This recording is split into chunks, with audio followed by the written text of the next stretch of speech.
Ils ont disparu des ports africains. Les navires en provenance de Russie ou d'Ukraine, très nombreux avant la guerre, ne viennent plus ravitailler le continent en céréales. D'autres ont pris la relève, comme ce cargo chargé de blé qui arrive d'Argentine. Mais cela ne suffit pas. Car le blé en provenance de Russie ou d'Ukraine est essentiel pour le continent. 15 pays achètent en temps normal la majorité de leur blé là-bas.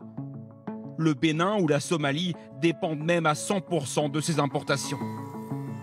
Face à cette nouvelle réalité, les habitants du Sénégal, comme ceux des autres pays du continent, craignent une envolée des prix. C'est combien le pain? Le petit c'est 15 centimes et l'autre 30. Ici, près de la moitié de la population vit sous le seuil de pauvreté. Alors chaque centime est compté. Si on augmente encore le prix du pain, ça sera très difficile pour nous qui vendons ces sandwichs. Car nous avons déjà beaucoup de mal au quotidien. Toutes les marchandises sont déjà très chères. Aujourd'hui, une tonne de blé coûte plus de 450 €. C'est 2 fois plus que l'année dernière. Pour le moment, c'est l'État du Sénégal qui paye la différence.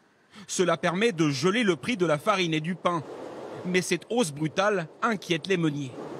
Aujourd'hui, la baguette sénégalaise est donc subventionnée par l'État, de la même manière que ça se passe dans de nombreux pays d'Afrique du Nord, Égypte, Tunisie, Maroc. Mais la question, c'est jusqu'à quand? Est-ce qu'on ne risque pas d'être rattrapé par la réalité des prix? Ça, c'est une grande question. Alors certains boulangers tentent de trouver des solutions à leur niveau. Amadou Gueye, par exemple, a déjà modifié ses recettes. Là, c'est du mil. Tu prends la farine et tu mélanges tout ça. On fait le mélange. Dans son établissement, il forme ses apprentis à faire du pain avec des produits d'origine sénégalaise à 100%. Il faut réduire la quantité d'importation du blé et le remplacer par nos céréales. Si vous allez en Côte d'Ivoire, il y a du manioc, il y a des bananes, il y a des patates douces. Le Nigeria, la même chose. Donc tous ces pays-là ont chacun des céréales ou bien des légumineuses qui peuvent faire du pain. Mais là encore, les céréales locales coûtent plus cher que le blé importé et un soutien financier de l'État est nécessaire. Si rien ne change avec l'augmentation du prix de la tonne de blé, l'ONU annonce que d'ici quelques mois, plus de 40 millions de personnes pourraient manquer de nourriture en Afrique de l'Ouest et en Afrique centrale.